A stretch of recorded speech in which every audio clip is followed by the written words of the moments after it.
이렇게 갑자기 이 소낙비가 쏟아지더라고요. 근데 저도 오늘 이렇게 또 일을 마치고 예배당에 오면서 그러한 기도가 됐습니다. 우리 성도님들 참 이렇게 오시기 쉽지 않으시잖아요. 그렇죠? 하루를 또 이렇게 바쁘게 보내시고 피곤한 가운데 이렇게 오셨는데 참 하나님께서 정말 이렇게 축복해 주시기를 그러한 기도가 됐고요. 또 하나는 저도 이제 뭐 오전까지도 이렇게 말씀을 준비했지만 또 이제 오후에 가서 일을 하다가 바쁘게 이렇게 보내다가 보니까 제 마음이 그렇게 이렇게 뜨거워지지가 않는 거예요. 그래서 또 그러한 주님께서 저의 마음을 또 감동해 주시고 또 성도님들의 마음을 감동해 주시기를 참 그런 생각이 들었습니다. 이 말씀을 전하는 자는 그냥 주님의 말씀 따라서 최선을 다해서 기도 가운데 준비하고 근데 느끼는 것은 사실은 저희의 마음도 제 자신이 바꾸지 못하잖아요. 그렇지 않습니까? 마음이 잘 바뀌어지시던가요? 안 되시죠? 우리의 마음도 사실은 우리가 잘 못 바꾸는 게 저입니다. 그런데 하물며 제가 성도님들의 마음을 바꾸겠습니까? 제 마음도 못 바꾸는데 안 되죠. 그래서 참 오시는 분들에게 아까 그 찬양과 같이 감으로 메마른 땅에 이런 성령의 단비를 또 이렇게 말씀의 단비를 이렇게 하셔서 오늘 뭐 여러 말씀을 이렇게 보여드리지만 그 중에 한 말씀이라도 우리 마음 가운데 그 말씀이 역사하시기를 이렇게 구하는 마음으로 함께 말씀을 나누도록 하겠습니다. 계속 이 로마서 말씀을 나누고 있는데요. 오늘은 로마서 8장 26절부터 39절까지 성화의 삶, 어떻게 의로운 삶을 살 수 있는가, 이 성화의 확실성이라고 하는 주제로 마지막 부분입니다. 이제 9장부터는 이스라엘에 대한 경륜이 나오기 때문에 우리가 성화를 어떻게 이루어갈 것인가, 의로운 삶은 어떻게 살아갈 수 있는가 하는 그런 부분들입니다. 그래서 부제로 우리 삼위 아버지 하나님 또 예수 그리스도 성령님께서 우리가 성화의 삶을 성화를 이루어갈 수 있도록 도와주신다라고 하는 그런 부분들로 이렇게 나누도록 하겠습니다. 말씀이 길기 때문에 말씀은 그냥 설명하면서 교제 나누면서 읽고 전체적으로 읽지는 않도록 하겠습니다. 저희가 계속 이렇게 살펴보는 대로 많은 부분들을 나눴기 때문에 오늘은 이 부분을 복습하지는 않겠습니다. 다만 네 번째 저희가 6장부터 8장까지가 어떻게 의로운 삶을 살아갈 수 있는가 그런 시간으로 오늘 여섯 번째 시간을 나누고 있습니다. 첫 번째로 8장 26절부터 27절 우리 같이 한번 읽어보겠습니다. 시작. 이와 같이 특별히 삼위 하나님께서 우리가 그 성화의 거룩한 삶을 살아가는데 저희를 도우신다는 것이에요. 그런데 특별히 26절부터 27절까지는 성령님께서 도우신다라고 하는 것입니다. 그래서 참 여기에 보면 우리의 연약함을 도우신다. 우리의 연약함을 도우신다는 거예요. 우리의 연약함이라고 하는 것은 우리가 사실은 주님 나라에 갈 때까지 거듭났지만 여전히 연약함이 있어요. 그렇죠? 우리는 여전히 거듭났지만 우리 가운데 이 죄된 본성이 있습니다. 그리고 이런 육신을 갖고 있죠. 이런 연약에 이렇게 휩싸여 있는데 이 성령께서 이것을 도우신다라는 거예요. 저희 연약함을 도우신다. 그러니까 이런 성화를 저희 연약한 저희들이 할 수 없는 것이죠. 이 성령께서 도우시는 것입니다. 그러면서 우리가 마땅히 기도할 바를 알지 못하는데 성령께서 이 말할 수 없는 탄식으로 우리를 위해서 친히 간구하신다라고 하는 것이에요. 이것을 참 다 이해할 수 없는 또 성령께서 우리 가운데 실질적으로 역사하셔서 이런 오묘한 부분들이죠. 때는 우리가 어떤 때 참 너무 저희가 육신에 있다 보면 저희의 기도자체도 육신적인 기도가 나올 수 있지 않겠습니까? 그렇죠? 또 뭐라 기도할지도 모를 수도 있을 수도 있고 그럴 때 또 저희들의 이런 기도를 또 함께 또 성령께서 도우시고 그 다음에 우리 구원 받은 성도들 가운데 탄식이 있죠. 그렇죠? 경우에는 어쨌든 뭐 우리들 스스로가 뭐 억울해서 우리의 탄식이 있겠지만은 어떤 경우 탄식이 있는 것 같습니까? 구원받은 후에 우리가 의롭게 살지 못하면 탄식이 있는 것을 느끼지 못하시나요? 그렇죠? 우리가 하나님께서 기뻐하시는 뜻으로 살아가지 못하면 우리 마음이 왠지 무거워요. 왠지 무거워. 참된 어떤 평안과 기쁨을 참 누릴 수가 없어요. 뭔가 우리를 이렇게 계속 누르는 그런 부분들이 있다라고 하는 것이죠. 이 성령께서 슬퍼하시고 이 탄식하시는 것이죠. 그래서 성령께서 탄식으로 우리를 위해서 친히 간구하신다라고 하는 것입니다. 그리고 27절에 마음을 살피시는 이가 이런 성령의 생각을 아신다. 하나님께서 우리의 마음을 살피시는데 우리 마음 가운데 역사하시는 이런 성령의 생각을 아시는데 또 어떻습니까? 성령이 기도하게 하시는 것은 우리 뜻대로 구하는 것이 아니죠. 하나님의 뜻대로 구한다라는 거예요. 하나님이 기뻐하시는 대로. 그것은 또한 저희들에게 유익이죠. 그래서 성령께서 하나님의 뜻대로 성도를 위해서 탄식하시면서 기도하신다. 그래서 이 말씀을 생각하면서 우리 성령님의 이런 구원과 우리의 성화에 있어서 그런 하시는 일들, 역사하시는 그런 부분들을 이렇게 생각을 해보게 됐습니다. 우리 잘 아시는 대로 요한복음 16장에서는 성령께서 어떻습니까? 그 죄에 대해서, 의에 대해서, 이 심판에 대해서 세상을 책망하신다. 특별히 우리 구원받을 때도 보게 되면 말입니다. 우리가 이 성령께서 역사하실 때 정말 우리의 죄를 알게 되잖아요. 네. 우리가, 저도 참 구원을 받고 싶었어요. 복음을 많이 들었기 때문에. 그런데 제가 죄인인 걸 잘 깨닫기가 쉽지가 않더라고요, 그게. 뭐 로마서 아무리 1장을 많이 끝부분을 많이 읽어도 그래도 그게 제 마음에 그렇게 깊이 깨달아지는 것이 아니에요. 그렇지 않습니까? 그래서 이 죄에 대해서 깊이 깨닫게 하는 것도 내가 정말 죄인이구나. 내 속에서부터 정말 악하구나. 그것도 우리의 지혜로 깨닫는 것이 아니라 성령께서 우리를 자각하게 하는 것입니다. 그리고요, 우리 성도들이 저희들이 잘못 살아가다가도 어떤 때 우리가 계속 강박한 마음을 품을 수도 있잖아요. 고집센 마음을 품을 수도 있는데 어떻습니까? 어느 순간에 성령께서 내가 정말 참 이것이 정말 악하구나. 그래서 하나님의 말씀을 읽다가 깨달으실 수도 있고 강단의 말씀을 통해서 또 들으실 수도 있고 또 이렇게 우연히 이런 길을 가다가 또는 어떤 말씀으로 해서 우리의 이런 죄성을 깨닫게, 우리의 죄악을 깨닫게 하신다는 것이죠. 그런 것들을 통해서 우리의 죄를 성령께서 깨닫게 하시죠. 이것은 구원받은 자나 구원받지 않은 자나 성령께서 우리들로 하여금 죄에 대해서 민감하게 하는 것입니다. 왜? 거룩한 영이시기 때문에. 그리고요, 13절에 보게 되면 그러나 진리의 성령이 오시면 그가 너희를 모든 진리 가운데로 인도하신다. 이 성령께서 우리를 인도하시는 거예요. 하나님 기뻐하시는 뜻대로.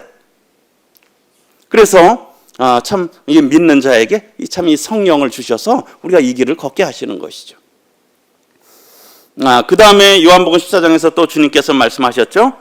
보혜사 곧 아버지께서 내 이름으로 보내실 성령 그가 너희에게 모든 것을 가르치고, 이 성령께서 친히 가르치신다는 것이. 제가 앞서서 이렇게 기도를 제가 이렇게 말씀을 전하지만 이 말씀이 우리 성도님들 가운데 말씀 속에, 마음속에 역사하시는 것은 성령께서 역사하셔야 돼. 정말 성령께서 가르치셔야 되는 거죠. 우리를 가르치셔야 되는 거예요. 그리고 우리가 때로는 어떻습니까? 말씀은 성령의 검이라 그랬잖아요. 어떤 데 보게 되면 어떤 생활을 하다가도 우리가 무엇을 할 것인지 또는 어떤 것에 우리가 잘못한 부분들이 있으면 어떻습니까? 하나님의 말씀을 통해서 성령께서 저희들을 가르치시잖아요. 이것이 좋은 것이 아니구나. 내가 지금 잘못하고 있구나. 내 마음이 교만하구나. 하는 것들을 성령께서 가르치신다라고 하는 것이에요. 그리고 내가 너희의 말한 모든 것을 또 생각나게 하시는 것. 그래서 우리가 어떤 것들을 하다가 어떤 말씀이 딱 생각나고 그렇다면 어떻습니까? 우리가 그런 부분들에 대해서 굉장히 민감해야 되는 것이죠. 성령께서 지금 나를 위해서 깨닫게 하시고 가르치시고 또 우리가 어떤 더 계속 죄악 가운데 있다면 마음에 답답함과 고통이 있다면 지금 성령께서 탄식하시고 계시는구나. 네.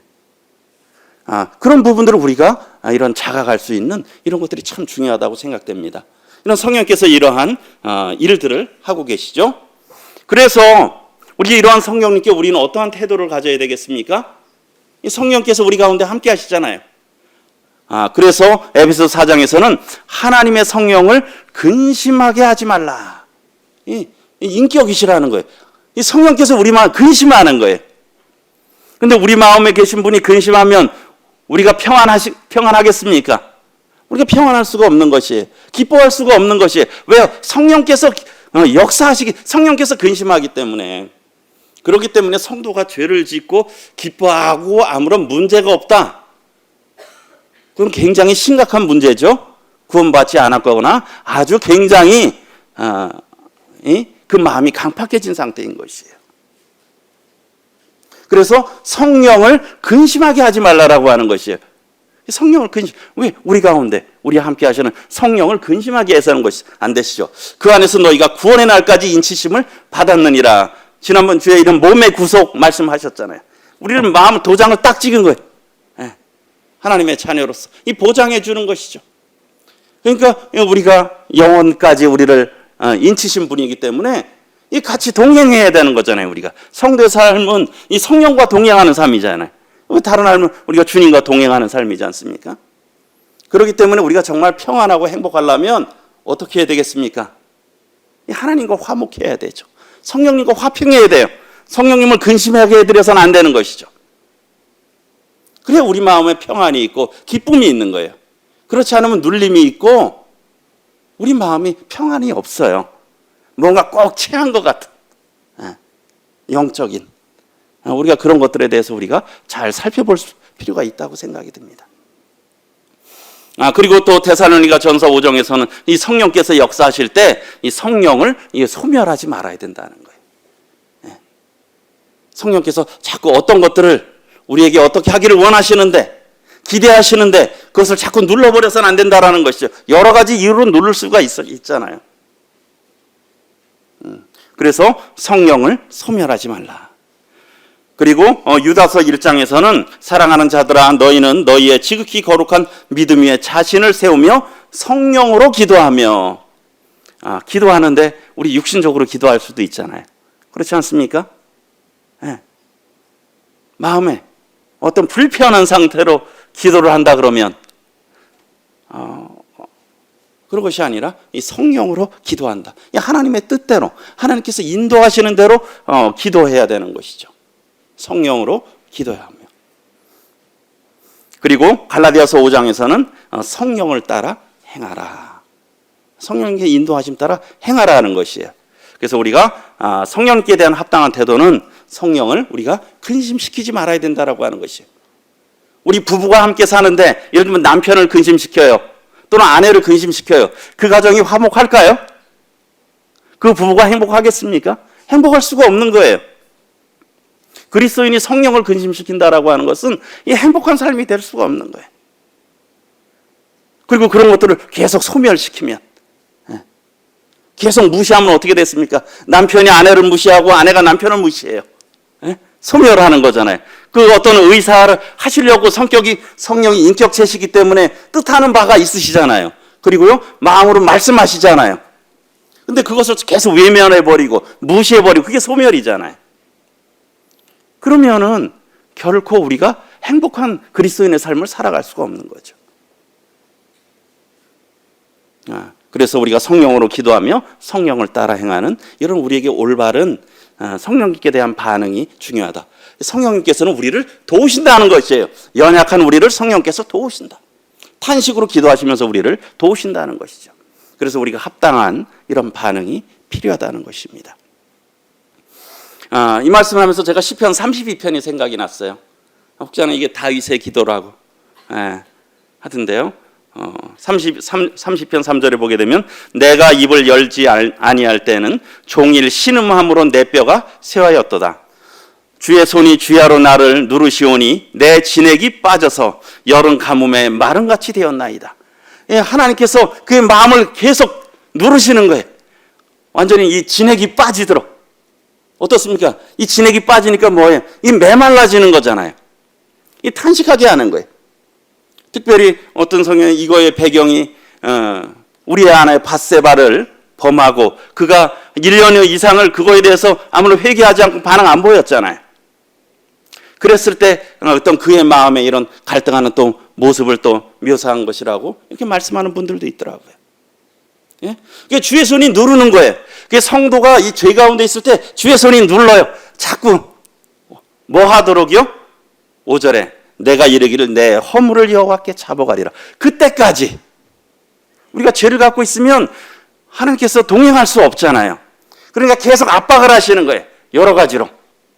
우리의 심적인 거, 환경적인 거, 여러 부분으로 평안을 잃게 하시고 여러모로 우리를 압박을 하신다는 거예요. 그래서 아주 가뭄에 그냥 마름같이 돼버리는 거예요. 그러니까 더 이상 어떻습니까? 이제 손을 들어올 수밖에 없는 거예요.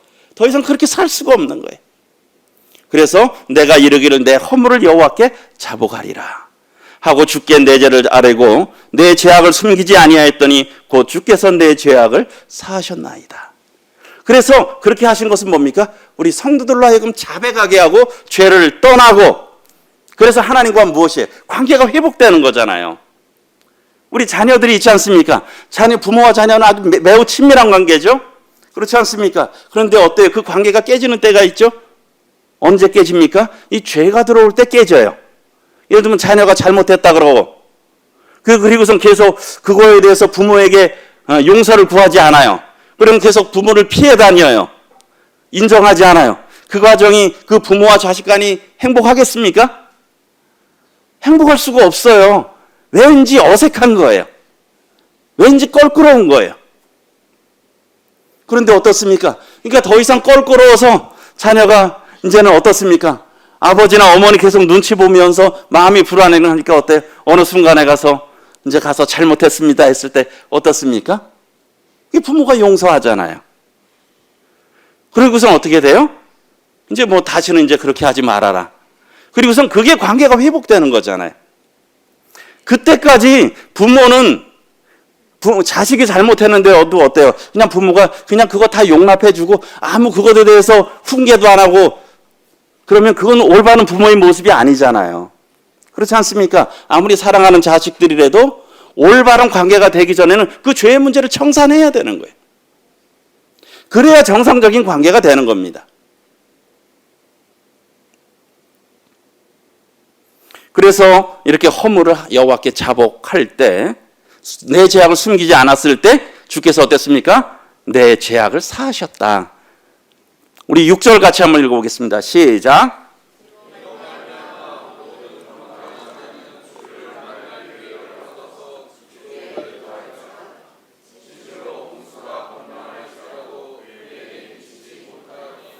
네. 이런 것으로 말미암아서 이런 경건한 자는 주를 만날 기회를 얻어서 주께 기도하라는 거예요. 주님, 제가 잘못했습니다. 저를 불쌍히 여겨주세요. 저를 긍휼히 여겨주세요. 그럴 때 주님, 하나님과의 관계가 회복된다는 것입니다.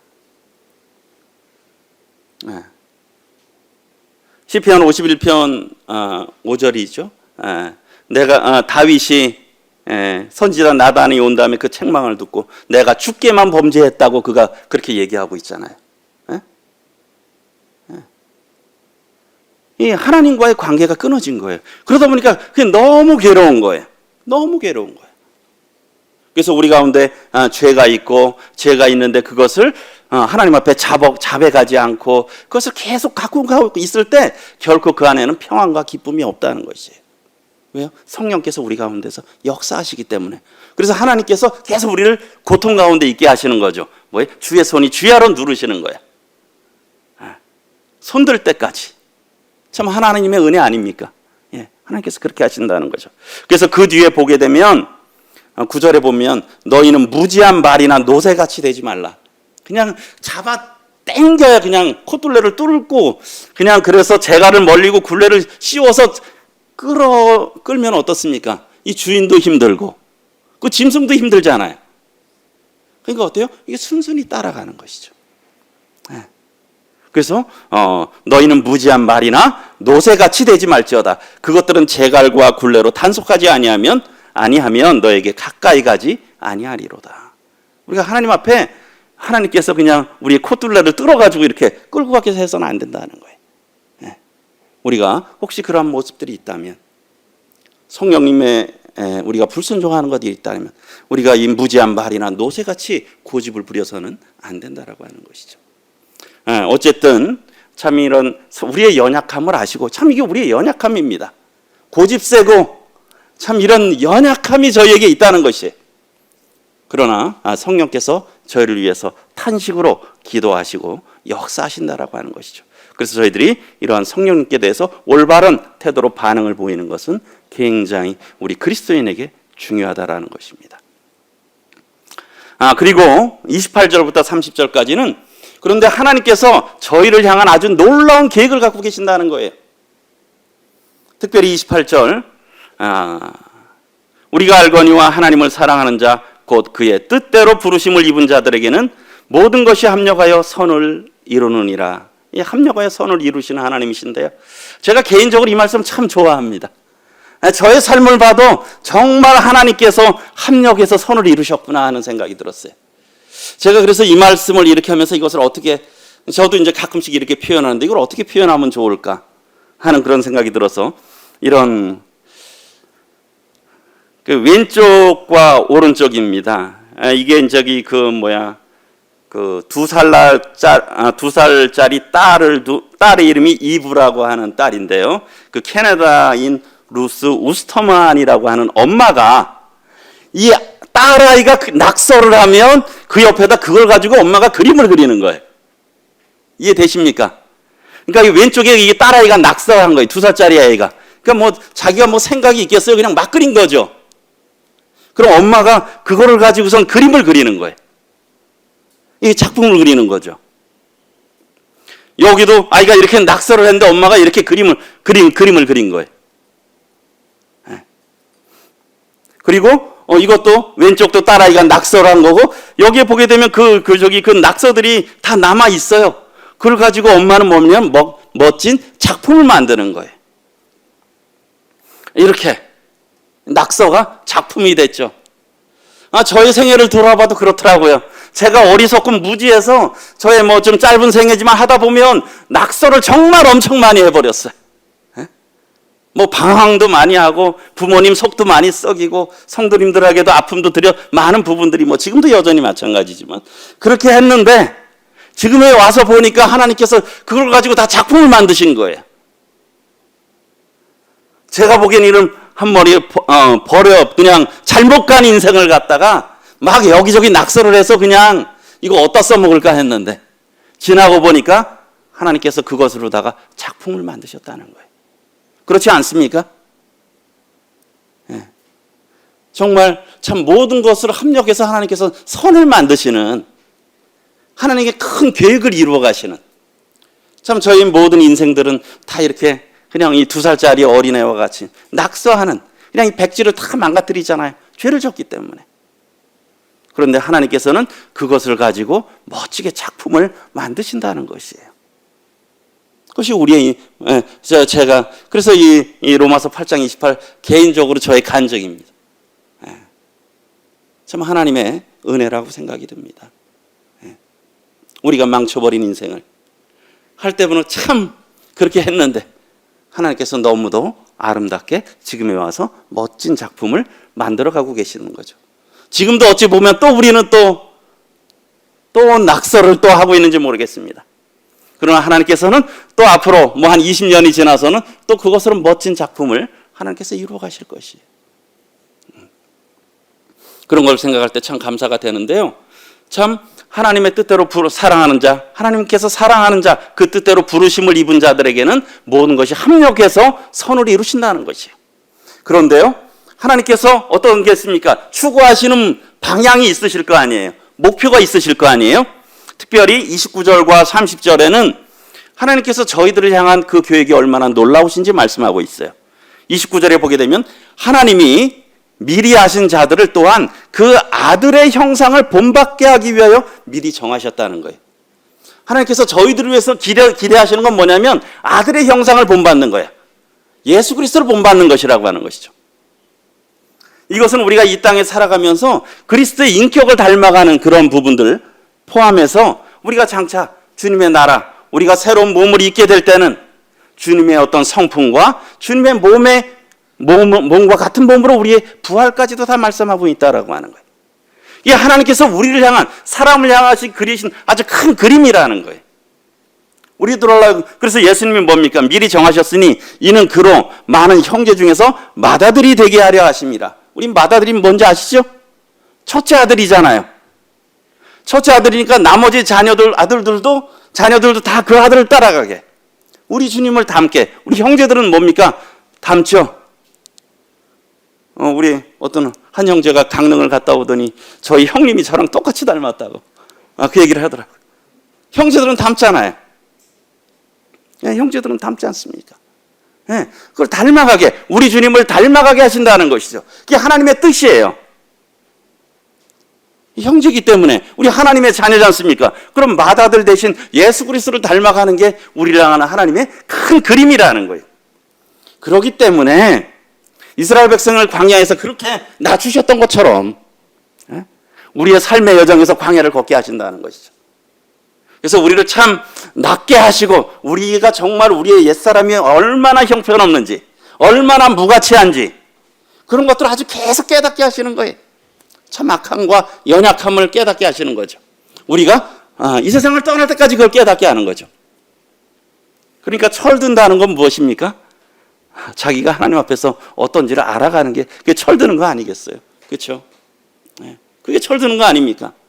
정말 형편없는 자라는 거, 하나님의 은혜 없이는 살아갈 수 없는 자라는 거, 내 속에 선한 것이 정말 없다는 걸 아는 자가 철드는 거잖아요.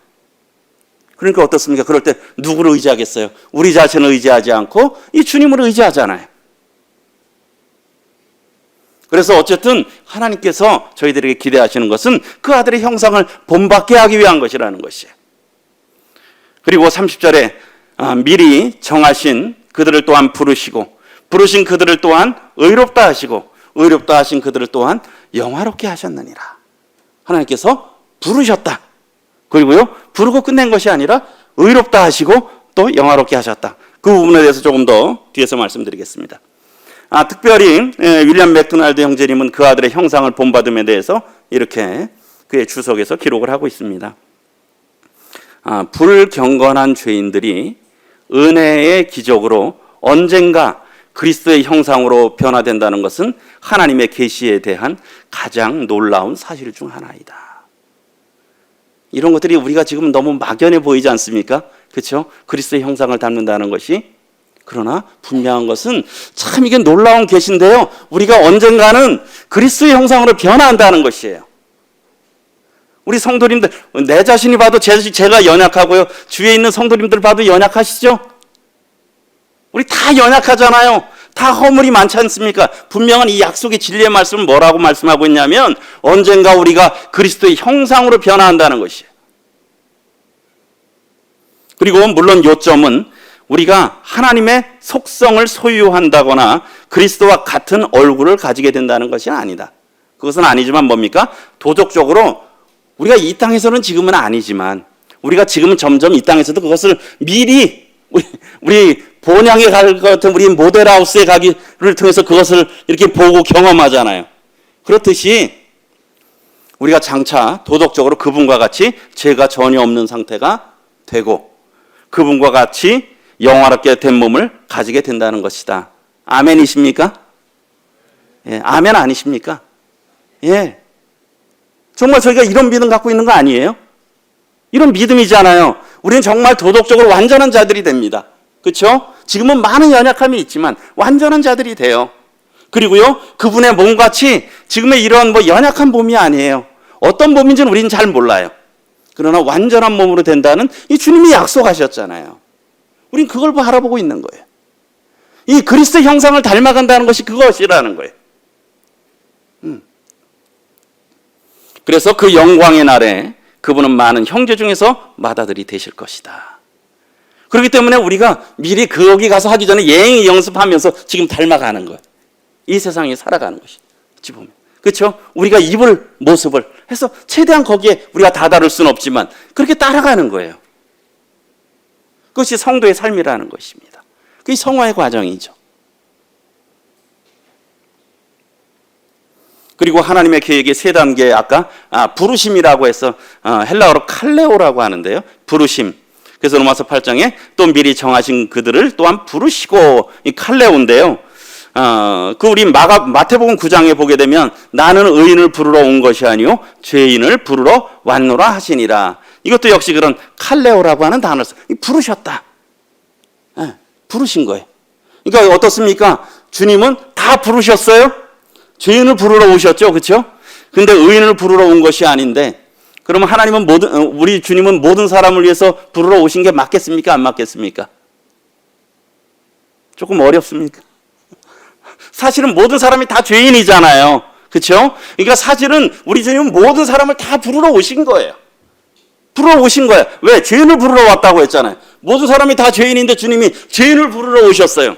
그런데 주님 앞에 안 가는 사람이 있죠. 자기가 의인이라고 생각하는 사람이 안 가요, 일단. 그렇죠? 네. 죄인인데도 다른 데로 가는 사람들이 있죠. 주님 앞으로 안 가고. 네. 그러니까 주님께서는 다 부르셨어요. 그리고 마태복음 22장에 보면 혼인잔치에 대해서 주님이 천국에 대해서 말씀하셔서 혼인잔치인데 거기에 청하다, 청한이라고 하는 것도 이것도 칼레오예요. 예? 그러니까 혼인잔치를 이렇게 베풀고 사람들을 청했어요. 이게 칼레오, 부르는 거예요.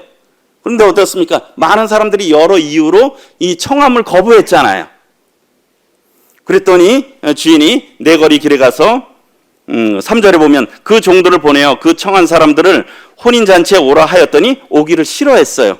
그랬더니 9절에 보면 내거리 길에 가서 사람을 만나는 대로 혼인잔치에 청하여 오라 하라. 이때도 이 칼레오라는 거예요. 청했다는 거예요. 이 청하는 거예요. 주님이 다 부르시는 거예요.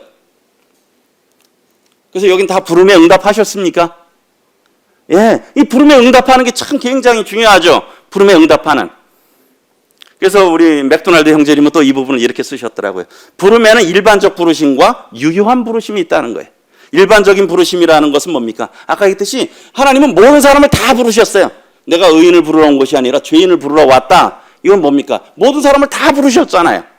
다 부르신 거예요. 그런데 어떻습니까? 거기에 모두 다 반응하시던가요? 아니잖아요. 소수만 반응하잖아요. 그것은 하나님의 유효한 부르심. 그건 뭡니까? 이런 회개와 믿음을 갖고 오는 거기에 부르심에 응하는 거죠. 그래서 이것이 좀 얼마나 큰 축복인지 모릅니다. 하나님께서 모든 사람을 부르셨지만 이것이 정말 유효한 부르심이 된 것.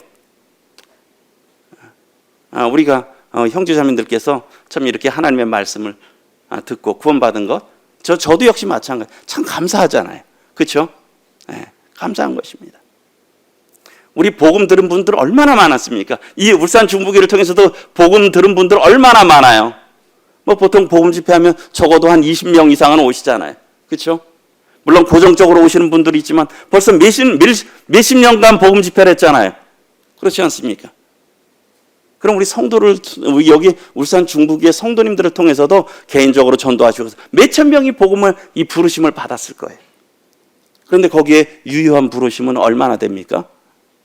참 우리가 참 이것에 대해서 참 감사한 것이죠. 그래서 이렇게 부르셔서 두 번째 단계는 뭡니까? 하나님께서는 부르시고 두 번째는 의롭다 하신다는 거예요. 이건 디카이오, 의롭다 하신다. 여러분, 하나님께서 부르시고 그들을 또한 의롭다 하신다. 의롭다 하신다. 우리 잘 아는 대로 로마서 3장에서 보게 되면 우리 3장 24, 26 같이 한번 읽어보겠습니다. 시작.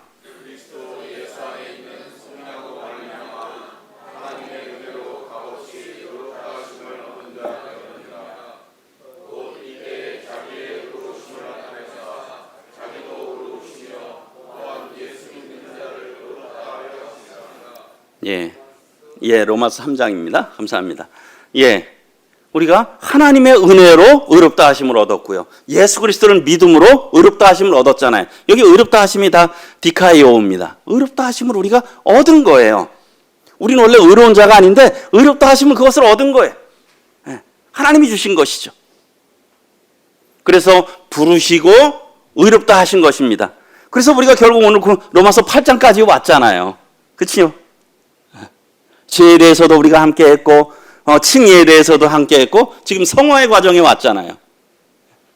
네, 지금이 2단계입니다. 이제. 그래서 의롭다 하셨고 그래서 그 다음 단계 영화롭게 하셨다. 세 번째 단계가 영화롭게 하셨다. 독구사조. 그냥 그래서 영화가 어떤 데는 독사라 그럽니다. 독사가 영화 독사 명사로 헬라어로. 그래서 이렇게 부르신 그들을 또한 의롭다 하시고 의롭다 하신 그들을 또한 영화롭게 하셨느니라.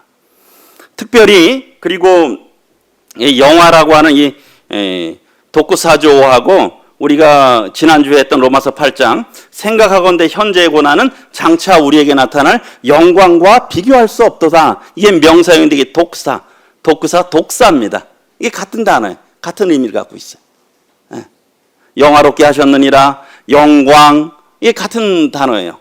그리고 여기에 보게 되면 그 다른 주석에 보게 되면 영화롭게 하셨다는 것은 그 아들의 형상을 본받는 것의 다른 표현이다.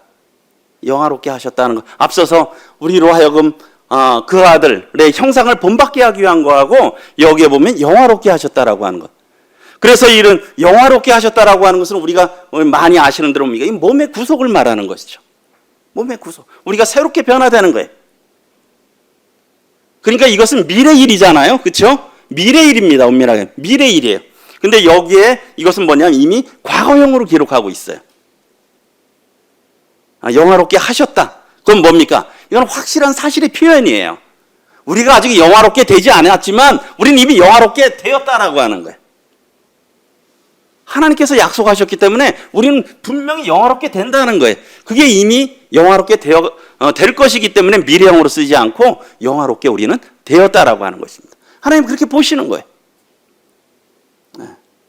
우리는 이미 거기를 이렇게 성취한 거로 보는 거죠. 그래서 하나님께서 참 우리를 부르신 계획하신 것이 너무도 놀랍다라는 거예요. 우리를 참 부르셨어요. 그런데 참 저희들 감사하게 거기에 우리가 반응했잖아요. 그런데 하나님께서 역사하셨죠. 성령께서 역사하셨어요. 저희들이 복음을 듣고 응답하기 위해서 어떻습니까? 많은 성도들이 또 기도했을 거예요. 분명히 기도했어요. 그렇죠? 그렇게 기도하셨고 그리고 의롭다 하시는 우리를 깨닫게 하셨고 장차 또 영화롭게 하실 것인데 이미 영화롭게 하셨다라고 말씀하고 있습니다. 이것은 우리에게 임해진 이미 사실과 동일하다는 것이에요. 그리고 세 번째로 32절부터 39절까지는 특별히 하나님의 끊을 수 없는 사랑에 대해서 말씀하고 있습니다. 31, 32. 그런즉 이 일에 대하여 우리가 무슨 말하리요? 만일 하나님이 우리를 위하시면 누가 우리를 대적하리요? 자기 아들을 아끼지 아니하시고 우리 모든 사람을 위하여 내주시니가 어찌 그 아들과 함께 모든 것을 우리에게 주시지 아니하겠느냐? 여기에서 보게 되면 누가 우리를 대적할 수 있겠느냐 하는 것이에요.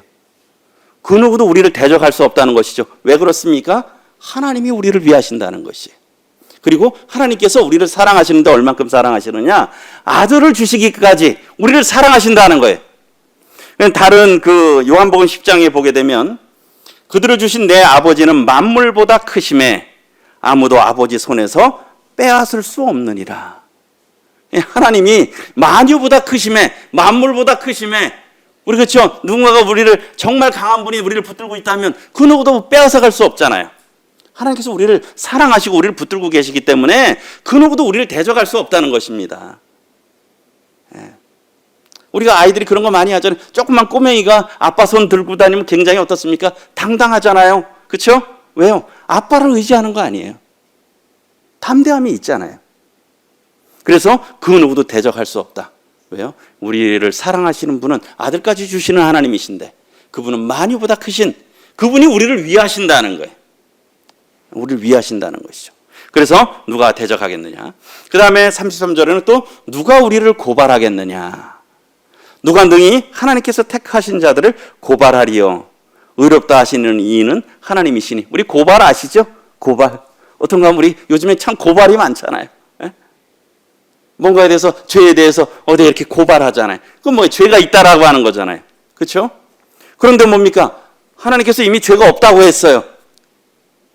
우리 어떤 것들이 대법원에서 어떤 것이 이미 판결이 났어요. 그럼 그 동일한 사건에 고발할 게 의미가 있습니까? 없습니까?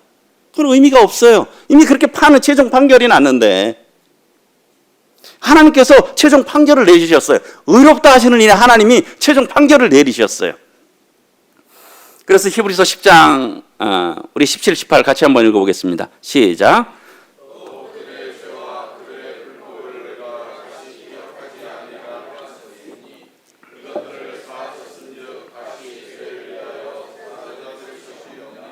네, 이게 너무 잘 아시는 말씀이죠. 예? 하나님께서 다시 기억하지 않겠다. 다시 죄를 위해서 제사 드릴 필요가 없다는 거예요. 예? 그러니까 아주 완전하게 그냥 우리를 의롭게 보시는 것이에요. 이 선언하신 것입니다. 최종 판결이 났기 때문에 누가 우리를 고발하겠느냐. 그리고 또 누가 우리를 정죄하리요. 이 정죄한다는 건 심판과 형벌의 의미를 같이 갖고 있다고 말씀드렸습니다. 누가 정죄하리요? 죽으실 뿐 아니라 다시 살아나신 이는 그리스도 예수시니 그는 하나님 우편에 계신 자요 우리를 위하여 간구하시는 자신이니라. 여기 앞서서는 우리 아버지 하나님께서 우리를 든든히 붙잡고 계시는, 또 하나님께서 역사하시는 것을 말씀하고 있고, 여기는 아들 예수 그리스도께서 우리를 위해서 살아나셔서 하나님 우편에서 우리를 위해서 중보기도 하신다. 다른 말씀에 히브리서 7장 25절에 보게 되면 그러므로 자기를 힘입어 하나님께 나가는 자들을 어떻게 해요? 온전히 구원하실 수 있으니 이는 그가 항상 살아계셔서 그들을 위하여 간구하심이니라. 그 앞에 이 제사장들이 어떻습니까? 많은 레위 아론 지파에 따라서 대제사장들이 많았잖아요. 근데 어떻습니까? 문제는 그들이 다 죽는다라는 거예요. 다 죽어버린다는 거예요. 그런데 어떻습니까? 예수 그리스도는 다시 부활하셔서 영원히 살아계신 분이잖아요. 그러니까 제사장의 직분도 나누어지지 않는 거예요. 완전한 제사를 드리신 것이죠. 그래서 그가 항상 살아계셔서 그들을 위해서, 우리를 위해서 간구하신다. 이 중보의 기도를 하고 계신다는 것이죠. 그래서 어떻게 죄에 대해서 어떤 그런 것들이 송사가 들어오면 예수님의 이 손을 보여드리고 머리를 보여드리는 거예요. 더 이상 말할 여지가 없죠. 변론의 여지가 없는 것입니다.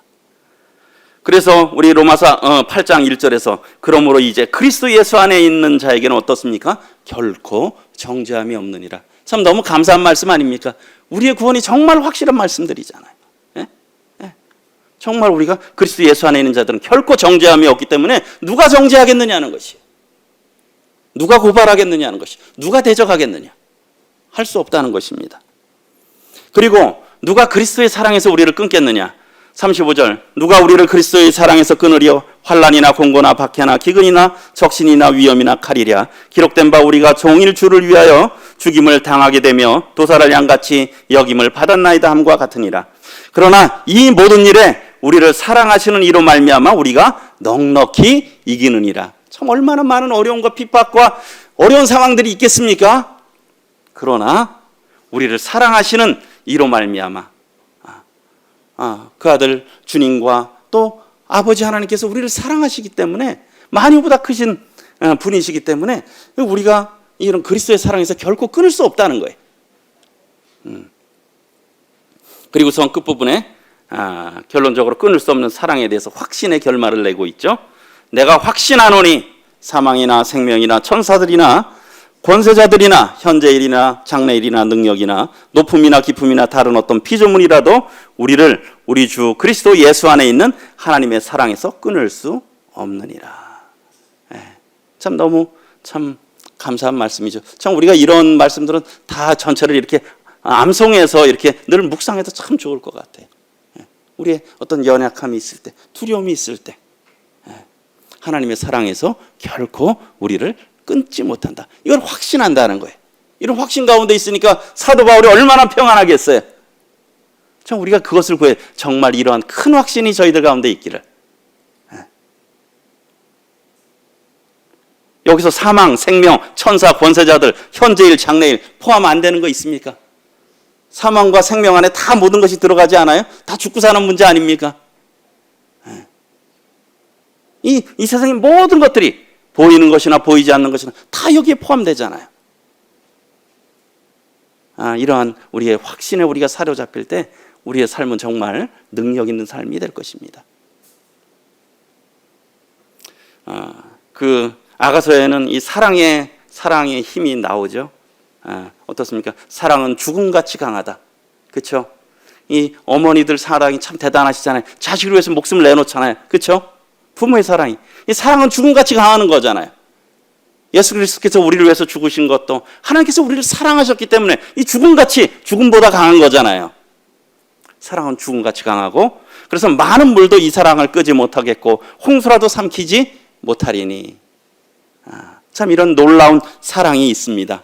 그런데 어떻습니까? 사랑에 반응된 거기에는 믿음이, 신뢰가 필요하다는 거예요. 그 사랑에 대한 신뢰, 믿음이요.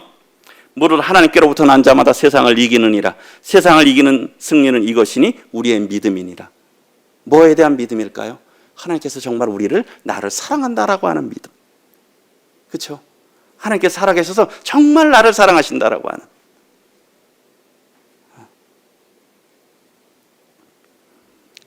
이게 무슨 사진 같습니까? 아이가 높은 데서 누구를 의지하고 지금 뛰어내리는 겁니까? 아버지를 의지하고 뛰어내리는 거잖아요. 그렇죠? 아이한테는 이 높은 데 있는 게 별로 중요하지 않아요. 누구만 보면 됩니까? 아빠만 보면 되는 거예요. 그렇죠? 아빠가 나를 충분히 안으실 수 있다라고 하는 능력과, 그리고 아빠가 나를 사랑하셔서 나를 안으실 거라고 하는 거죠. 그렇죠? 우리 자식이 이렇게 뛰는데 피할 부모 있습니까? 그냥 진짜 목숨 바쳐 봤죠. 그렇죠? 그렇지 않습니까? 네. 아빠는 이건 사랑이잖아요. 능력이잖아요. 그리고 자식에 대한 필요한 것은 뭡니까? 아빠에 대한 신뢰잖아요. 아빠만 바라보고 뛰어내리는 신뢰. 아빠만 바라본, 아빠는 정말 나를 사랑하신다. 아빠는 또 나를 충분히 보호하실 능력이 있다라고 하는 그거잖아요. 이 사랑과 신뢰가 참 중요하다고 생각됩니다. 하나님께서는 우리에게 지금 충분한 사랑을 보여주셨어요. 그렇죠? 믿을 만한. 이제 우리에게 필요한 것은 우리가 믿음으로 반응하는, 이런 것들이 참 중요하다고 생각이 듭니다. 예, 요약의 말씀을 드리도록 하겠습니다. 오늘 성화의 확실성, 우리가 거룩한 삶, 주님을 닮아가는 것이 이게 확실한데 삼위 하나님의 도우심에 대해서 말씀드렸어요. 첫 번째로 8장 26, 27절에는 우리를 도우신다는 거예요. 성령께서 우리의 연약함을 위해 탄식의 기도로 성령께서 우리를 도우신다는 것이죠. 그래서 우리가 어떻게 여기에 반응해야 된다는 것이죠. 그리고 두 번째로는 그런데 하나님께서 우리를 향한 아주 놀라운 계획을 갖고 계신다는 것이에요. 28절부터 30절까지. 그리고 우리의 인생에 많은 어려움들이 있지만 결국은 하나님은 합력해서 선을 이루신다는 거예요. 우리가 망쳐놓은 그림 같지만 하나님께서는 다 그것을 가지고 멋진 작품을 만들어 가신다는 것이죠.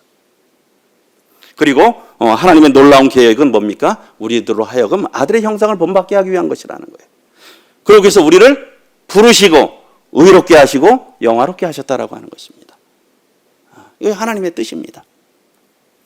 그리고 세 번째로는 또 이 하나님의 끊을 수 없는 사랑으로 마감을 하고 있습니다. 그래서 누가 우리를 대적하겠으며 고발하겠으며 정죄하겠으며 그 사랑에서 끊을 수 있겠느냐? 결론은 그럴 수 없다라고 하는 것이에요. 끊을 수 없는 이런 사랑이라는 것입니다. 그것을 지금 말씀하고 있어요. 그래서 우리들로 하여금 이 그리스도를 따라 섬기는 이 땅에서의 성화의 삶을 계속 살아가기를 우리를 위해서 권면하고 계시는 것이죠. 또 위로하고 계시는 것이에요. 교훈을 이렇게 생각을 해보도록 하겠습니다. 저는 참 이 말씀을 이렇게 하면서 참 저희를 영화롭게 하신 하나님께 참 감사가 됐습니다. 로마서 3장 23절에 보게 되면 모든 사람이 죄를 범하였음에 하나님의 영광에 이르지 못하더니, 잘 아시죠? 그 영광이 뭐냐면 이것도 독사입니다. 독사입니다. 그 영화롭게 하다라고 하는 것 같은 뜻을 갖고 있어요. 모든 사람이 다 죄를 범했기 때문에 하나님의 영광에 이르지 못하는 거예요. 하나님께서 우리를 계획하신 그리스도의 형상을 담는 그러한 또 존귀한 것, 하나님의 자녀로 살아가는 것, 그런 영광에 이르지 못했다라는 거예요. 그게 저희의 모습이었어요. 그런데 어떻습니까? 우리 지난주에 했었지만 생각하건대 현재의 고난은 장차 우리에게 나타날 영광, 이것도 덕구사예요. 그 영광과 비교할 수 없다는 거예요. 그렇죠. 저희가 다 알 수 없습니다. 그렇죠? 우리 뱃속에 있는 아이가 바깥 세상을 알 수 있을까요? 뱃속에 있는 아이가 바깥 세상을 모르잖아요. 나와 봐야 아는 거죠. 야, 정말 이런 세상, 완전 딴 세상 아닙니까? 뱃속에 있던 거하고 바깥 세상은. 그렇죠? 우리가 이 세상에서 다시 하늘날 세상을 다 이해할 수 없잖아요. 그렇죠? 이 육체 장막을 벗어나야만 그걸 알 수 있잖아요. 정말 딴 세상일 겁니다. 그렇죠? 정말 딴 세상일 것이에요. 그래서 현재의 고난은 장차 우리에게 나타날 영광과 비교할 수 없도다. 그리고 앞서 말씀드렸듯이 참 하나님께서 저희를 부르시고 의롭게 하시고 영화롭게 하셨다라고 말씀하고 있어요. 확실하다는 것이죠. 참 우리가 이런 말씀들을 참 묵상하면서 하게 되면 정말 이런 거에 삶이 사로잡히면 어떻습니까? 세상은 정말 배설물로 여기지 않겠습니까? 그렇죠? 지금의 갈등들, 고민들, 염려들, 내가 뭐 어떤 얻었다라고 하는 것들, 내가 뭐 갖고 있다는 것들, 그거 얼마나 우습습니까? 그렇죠? 참 우리의 영안이 정말 밝아야 될 것입니다. 그런데 어쨌든 하나님께서 우리를 영화롭게 하셨다는 것이, 우리가 이런 말씀들을 묵상하면서 정말 감사해야 될 것입니다. 그리고요, 우리를 도우시는 성령님의 탄식에 우리가 어떻게 반응해야 되겠습니까? 민감하게 반응해야 된다는 거예요. 민감하게. 성령께서 계속 우리 마음을 참 이렇게 누르고 계시는데 여전히 우리가 둔감해가지고, 그래서 아까 시편 32편 9절에 무지한 말이나 노새같이 되지 말지어다. 그들은 강제로 끌어야 온다는 거예요. 그냥 뒤로 물러가려고. 그래서 물론 로마서 2장의 말씀은 이 성도들을 향한 말씀은 아닙니다. 그런데 여기에 보게 되면 이런 그 이방인들, 또 하나님 앞에 나오지 않는, 혹 내가 하나님의 인자하심이 너를 인도하여 회개하게 하심을 알지 못하여 하나님의 이런 자비하심을 멸시하느냐라고 말씀하시면서 5절에 보면 다만 내 고집과 회개하지 아니하는 마음. 우리 마음 가운데 그런 것들이 있는 것 같아요. 고집이라는 게 있어요. 고집. 그래도 뭔가 그것을 순종하지 않으려고 하는 이유를 찾아요. 자꾸. 성령께서는 그렇게 말씀하시는데 그래도, 그래서 고민하는 거예요. 내가 왜 이걸 순종하지 말아야 되는지. 나름대로 논리를 세우는 거예요. 그래서는 안 된다는 것이에요. 다만 이게 고집이잖아요. 하나님의 인자하심이 우리를 인도해서 회개하게, 우리가 어떤 길을 잘못하고 성령께서 탄식했을 때 그럼 우리는 돌아봐야 되잖아요. 내 마음이 편하지 않아요. 뭔가가 문제가 있어요. 그럼 어떻습니까? 우리가 곰곰이 생각해 봐야 되잖아요. 이게 도대체 왜 그러지? 내가 무슨 것이 잘못됐지? 하나님, 성령께서 왜 내 속에서 이렇게 탄식하시고 근심하실까? 그걸 살펴봐야 되지 않습니까? 그리고 돌이켜야 되잖아요. 우리가 계속 고집을 부려서는 안 된다는 것이죠. 회개하지 않은 마음.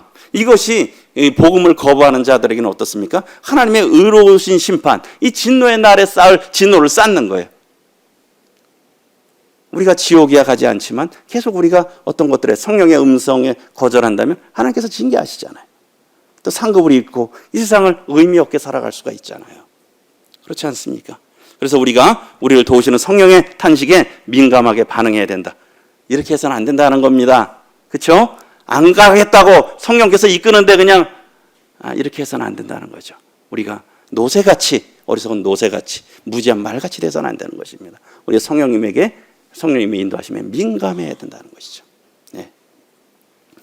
그리고 세 번째로 우리가 놀라운 계획과 사랑으로 인도하시는 하나님을 우리가 신뢰하자는 거예요.